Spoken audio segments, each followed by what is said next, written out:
All right, let's get into it. Here are some misconceptions when it comes to losing weight. Now, the only reason I'm going over this is because I used to have these and I never thought that I would change my mind. Like, I was stuck on it. I was, like I said in the other video, I was that guy. I was that guy in the bodybuilding.com forums. I was that guy in the Instagram comments like, no, abs are genetic. You can't lose fat. I was that dude. So listen, when I say this shit, I'm telling you, I used to be that person too. So let me go over some myths. How do you say myths? I can't say the TH. The myths. All right, so let me go over some myths that people have. Let me say misconceptions. I didn't know I couldn't say myths until today. All right, misconceptions people have about getting results. So the first one is that abs are genetic. I used to really think this because in high school, I was skinny fat, I had a nasty ass stomach, but I was skinny, and then my brother was like shredded, and he had like nice abs, and all the girls were like, oh my God, look at his abs, he looks like a Greek god, and they're looking at me, they're like, what the fuck is wrong with your body?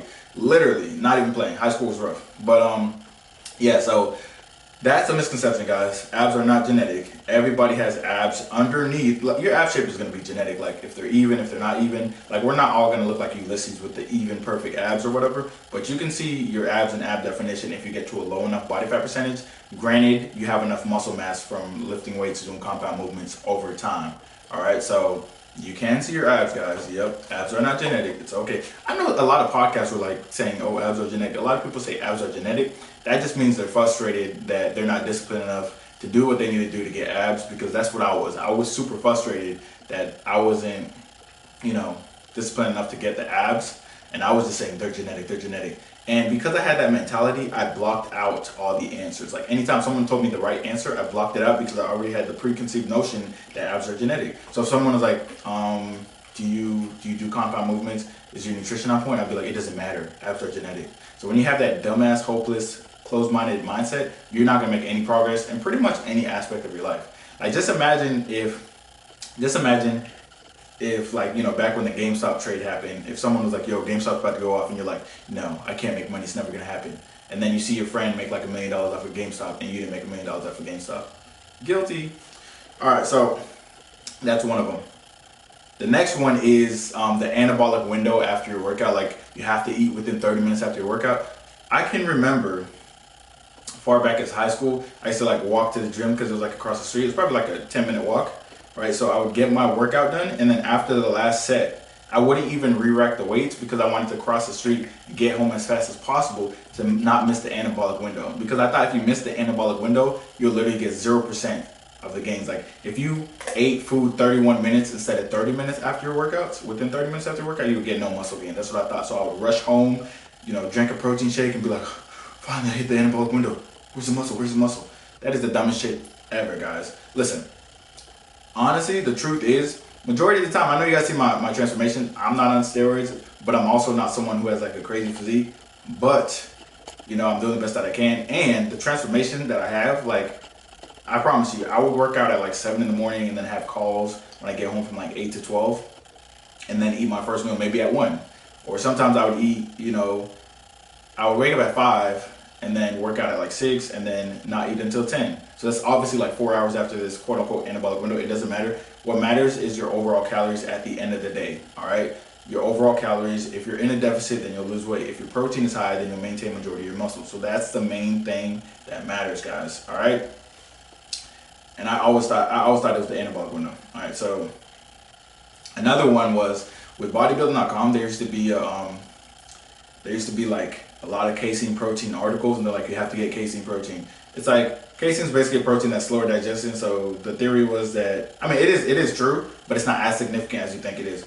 If you drink casein right before going to bed, then you won't be breaking down muscle throughout the whole night, and you'll be maintaining as much muscle. And I remember thinking like, oh my God, dude, if I just had casein, I would have so much more muscle. Oh my gosh, if I just had casein, I'd have some. And it's just not true.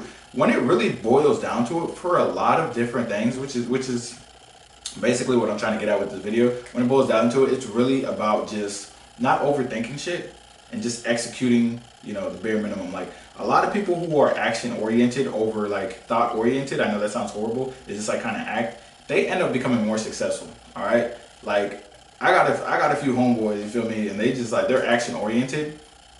They're not necessarily the smartest people on earth. Like it's not like they have like a PhD or anything. They're just action oriented, and they make like hella bread, yo. Because they're action oriented, they got great physique because they're action oriented, and they're learning from experience, and they're just literally doing. A lot of us are like, yo, I need casein, I need creatine, I need Yohimbi, I need this new Triples Terrestis that just came out. I need this new TikTok product. As soon as it comes here, I ordered it. As soon as the detox get here, I'll start my journey. That dumb shit is what's gonna get you never to make any progress ever, because you're always gonna be looking for the next thing instead of focusing on the foundation, nutrition, exercise. That'll actually get you to your goal and keep you there. And you guys are always asking me like, what's the secret? What's the supplement? I'm literally just consistent. Every time you ask me a new question, I'm still doing what I was doing at the beginning, which means I'm consistent. And you're still looking for something new and still not acting.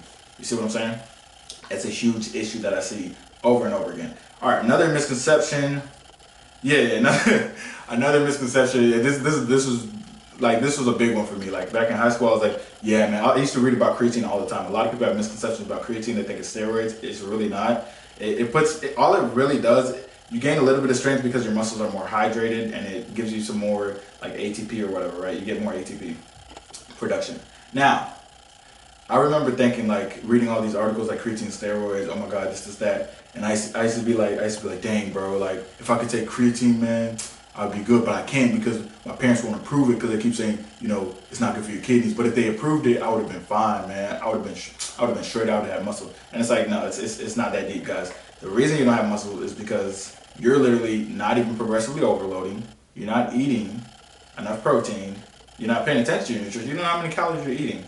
All right? And then also, you're not consistent in the gym. That's the real reason you're not gaining muscle, not creatine. Creatine can't save you. If you sit your ass on the couch and you miss a bunch of gym sessions and you're eating candy and fast food, you're just not going to, listen, creatine's not going to save you. Creatine is not God. It's not going to save you. A lot of you guys are looking for a savior. It's like a lottery ticket mindset for the fitness journey. You're looking for a specific detox. You're looking for a specific Ozempic or some shit like that. You know, all Ozempic does is curb your appetite. Just stop fucking eating, bro. Like, come on, bro. Just stop eating so much food and pair different foods together. If you always eat candy and chips, you're never going to be full because it has no fiber in it. So start eating more whole foods, fruits, and vegetables. Oh, I'm full now. Eat some sweet potatoes, some regular potatoes. Oh, I'm full now. And like my problem is that people say potatoes and rice are bad for diabetes. Do you fucking know how diabetes works?